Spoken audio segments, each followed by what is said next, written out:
بسم اللہ الرحمن الرحیم۔ السلام علیکم۔ آج 26 اگست 2020 بروز بدھ عرب امارات کی تازہ ترین خبروں کے ساتھ میں ہوں محمد ابو ذر۔ نظر ڈالتے ہیں اب تک کی تازہ ترین خبروں پر۔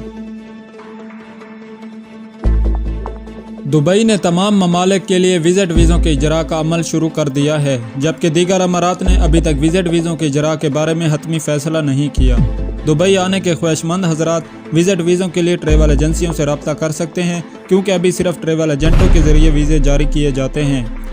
Dubai general directorate of residence اور فارن افیئرز کے مطابق وزٹ ویزوں کے اجراء کے بعد کسی قسم کے اپروول کی ضرورت نہیں، کیونکہ یہ ویزے ایک قسم کے اپروول کے ساتھ ہی جاری کیے جاتے ہیں۔ ایمر سینٹر کے مطابق یہ بات اہم ہے کہ دبئی آنے والے ممالک سے اگر باقاعدہ پروازیں شروع نہیں کی گئی تو حالات کا جائزہ لیتے ہوئے انتظامات کرنے ہوں گے۔ ویزا کے اجراء کے لیے پاسپورٹ، تصاویر اور کچھ ملکوں کے لیے قومی شناختی کارڈ بھی درکار ہوگا۔ دبئی سے 30 دنوں کا ویزا 450 درہم جبکہ 90 دن کا ویزا 1100 درہم کا جاری کیا جاتا ہے۔ دبئی وزٹ ویزوں کی فیس ٹریول ایجنٹوں کے حساب سے تھوڑی بہت مختلف ہو سکتی ہے۔ دبئی وزٹ ویزا پر آئے افراد کے لیے 14 دنوں کا قرنطینیہ لازمی نہیں ہے، صرف ان افراد کو رکھا جائے گا جن کا کووڈ ٹیسٹ مثبت آ جائے۔ کووڈ ٹیسٹ مثبت آنے پر قرنطینیہ نہ ہونے پر 50,000 درہم تک کا جرمانہ عائد کیا جائے گا۔ متحدہ عرب امارات کے سپریم کونسل کے ممبر اور راس الخیمہ کے حکمران شیخ سعود بن سکر القاسمی نے کورونا وائرس کے پھیلاؤ کو روکنے کے لیے لاک ڈاؤن اور دیگر احتیاطی تدابیر کے باعث متاثر ہونے والے کاروباروں کے لیے تجارتی لائسنس کی تجدید کی فیس میں کمی اور لاک ڈاؤن کے دوران ہونے والے جرمانوں کے معافی کا حکم دیا ہے۔ شیخ سعود کی جانب سے جاری ہونے والے احکامات میں اہم معاشی شعبوں میں کاروباری تسلسل کو یقینی بنانے اور کورونا وائرس کی وجہ سے پڑنے والے بوجھ کو کم کرنے کے لیے کیے گئے دیگر اقدامات کا حصہ ہیں۔ ان اقدامات کا مقصد راس الخیمہ کی معیشت کی کارکردگی کو بہتر رکھنا ہے۔ شیخ سعود نے اپنے احکامات میں راس الخیمہ کے اکانومک ڈیولپمنٹ ڈپارٹمنٹ کو نرسریوں کو تجارتی لائسنسوں کی تجدید کی فیس میں 50% رعایت دینے کا حکم دیا ہے۔ ایسے تجارتی مراکز جنہیں قرنطینیہ کے لیے استعمال کیا گیا تھا انہیں لائسنس کی تجدید کی فیس میں 25% رعایت ملے گی، جبکہ راس الخیمہ انٹرنیشنل ایئرپورٹ پر قائم مراکز کو تجارتی لائسنسوں کی تجدید کی فیس میں 50% چھوٹ دی جائے گی۔ یہ رعایت 1 سال کی مدت کے لیے دی گئی ہے۔ اس کے علاوہ لاک ڈاؤن کے دوران کسی قسم کی خلاف ورزی پر ہونے والے جرمانوں کو مکمل طور پر معاف کرنے کا حکم دیا گیا ہے۔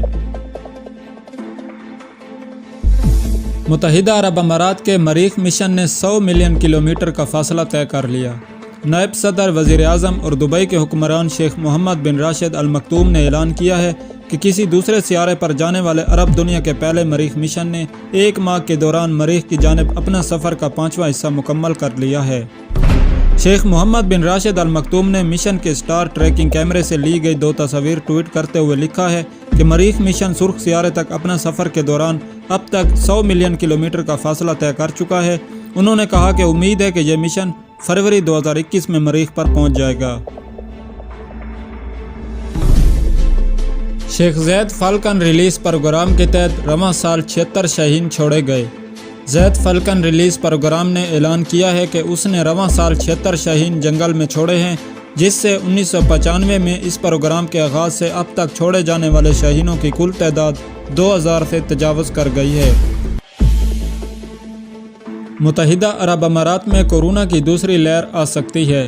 تفصیلات کے مطابق ڈائریکٹر جنرل عبید الحسن الشمسی نے خبردار کیا ہے کہ متحدہ عرب امارات میں کورونا کی وبا کا خاتمہ نہیں ہوا۔ ایک ٹی وی چینل کو انٹرویو میں انہوں نے کہا ہے کہ لوگ اس غلط سوچ سے باہر آ جائیں کہ متحدہ عرب امارات میں کورونا ختم ہو چکا ہے اور اب انہیں کوئی خطرہ نہیں ہے۔ ایسے لوگ اپنی زندگیوں کے ساتھ ساتھ دوسروں کو بھی خطرات میں دھکیل رہے ہیں۔ ان لوگوں کے رویے کی وجہ سے امارات میں دوبارہ کورونا کیسز میں اضافہ ہونے لگا۔ اگر لاپرواہ لوگوں کی جانب سے احتیاطی تدابیر اور گائیڈ لائنز پر عمل نہ کیا گیا تو امارات میں کورونا کی دوسری لہر بھی آ سکتی ہے، اور جس کی وجہ سے لوگوں کی بڑی گنتی کورونا میں مبتلا ہو سکتی ہے۔ عبید الحسن الشمسی کا کہنا تھا کہ ہم نے مستقبل کے حالات کو دیکھتے ہوئے اپنی تیاریاں مکمل کر لی ہے۔ اگر ضرورت پڑی تو زیادہ کورونا کیسز والے علاقوں میں دوبارہ سے نیشنل اسٹیریلائزیشن پروگرام شروع کیا جا سکتا ہے۔ امارات میں کورونا کیسز میں دوبارہ اضافے کی وجہ مختلف ممالک سے آنے والے تارکین ہیں، تاہم مملکت میں مقیم افراد بھی گائیڈ لائنز پر عمل نہیں کر رہے۔ جب تک لوگ ماسک نہیں پہنیں گے، سماجی فاصلہ اختیار نہیں کریں گے، کورونا کا مکمل خاتمہ ممکن نہیں۔ نیشنل اسٹیریلائزیشن دوبارہ شروع ہونے پر کورونا گائیڈ لائنز کی خلاف ورزی کرنے والوں پر ایک بار پھر جرمانوں اور سزاؤں کا سلسلہ شروع ہو جائے گا، جبکہ مخصوص اوقات میں لوگوں کے گھروں سے باہر بلا ضرورت باہر آنے پر بھی پابندی ہوگی۔ لوگ ذمہ داری کا ثبوت دیں تو اس وبا پر پوری طرح سے قابو پایا جا سکتا ہے۔ ابوظہبی کے ولی عہد اور امریکی وزیر خارجہ مائک پومپیو کا رابطہ۔ ابوظہبی کے ولی عہد شیخ محمد بن زید ال نہیان اور امریکی وزیر خارجہ مائک پومپیو نے اسرائیل کے ساتھ متحدہ عرب امارات کے امن معاہدے کو مستحکم بنانے کے طریقہ کار پر تبادلہ خیال کیا۔ شیخ محمد بن زید نے گزشتہ روز اسرائیل میں بنیامین نتنیاہو سے ملاقات کے بعد مائک پومپیو کے ساتھ منگل کو فون پر بات کی ہے۔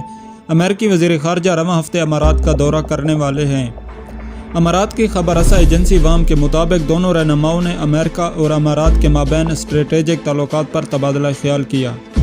امریکی صدر ڈونلڈ ٹرمپ کی معاونت سے ہونے والے معاہدے کے بعد متحدہ عرب امارات تیسرا عرب ملک ہے جس نے اسرائیل کے ساتھ سفارتی تعلقات قائم کیے ہیں۔ یاد رہے کہ پیر کو یروشلم میں امریکی وزیر خارجہ پومپیو نے اس امید کا اظہار کیا تھا کہ مزید عرب ممالک بھی اسرائیل کے ساتھ اسی طرح کے معاہدے پر پہنچیں گے۔ العربیہ نیٹ نے وام نیوز کے حوالے سے بتایا کہ دونوں رہنماؤں نے باہمی دلچسپی کے متعدد علاقائی و بین الاقوامی مسائل پر بات چیت کی ہے۔ امارات اور اسرائیل کے درمیان امن معاہدہ سر فہرست رہا۔ پومپیو اور محمد بن زید نے خلیج عرب اور مشرقی وسطیٰ کے موجودہ صورتحال کا جائزہ لیا، جبکہ کورونا کی وبا سے نمٹنے کے سلسلے میں دونوں ملکوں کی مشترکہ کاوشوں اور اس وبا کے منفی اثرات سے نمٹنے کے لیے کیے جانے والے اہم اقدامات بھی زیر بحث آئے۔ امریکی وزیر خارجہ ان دنوں مشرقی وسطیٰ کے دورے پر ہیں، جس کا آغاز 24 اگست کو اسرائیل سے کیا تھا۔ پومپیو منگل کی صبح اسرائیل سے سوڈان کے دورے پر خرطوم پہنچے۔ یہ تل ابیب اور خرطوم کے درمیان پہلی براہ راست سرکاری پرواز تھی۔ دبئی کی عدالت نے امارات کے معروف فٹ بالر کے گھر سے 7 لاکھ درہم کی اشیاء چوری کرنے والے ایشین شیف کو 6 ماہ قید اور 6,50,000 درہم جرمانہ اور ملک سے بے دخلی کی سزا سنا دی ہے۔ الامارات اليوم کے مطابق ایشین بورچی نے امارات کے قومی کھلاڑی کے گھر سے 2 گھڑیاں اور ایک کڑا چوری کیا تھا۔ مسروقہ اشیاء کی قیمت کا تخمینہ 7 لاکھ درہم لگایا گیا ہے۔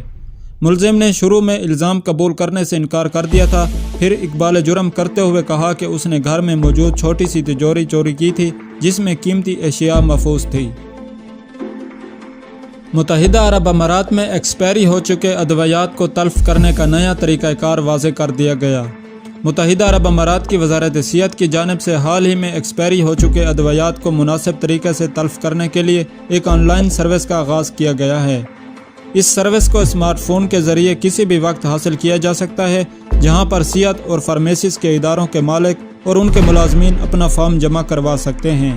دوستو، یہ تھی اب تک کی تازہ ترین اہم خبریں۔ مزید اسی طرح عرب دنیا کی تازہ ترین خبروں کے لیے چینل کو سبسکرائب کریں۔ اس کے ساتھ آج کا تازہ ترین کرنسی ایکسچینج ریٹ آپ اپنی سکرین پہ نوٹ کر لیں۔ درہم کے مقابلے میں Indian rupees, Pakistani rupees, Bengali taka, Nepali currency. اس کے ساتھ آج کا تازہ ترین گولڈ ریٹ بھی آپ اپنی سکرین پہ نوٹ کر لیں۔ آپ کے قیمتی وقت کا بہت شکریہ۔ السلام علیکم ورحمۃ اللہ وبرکاتہ۔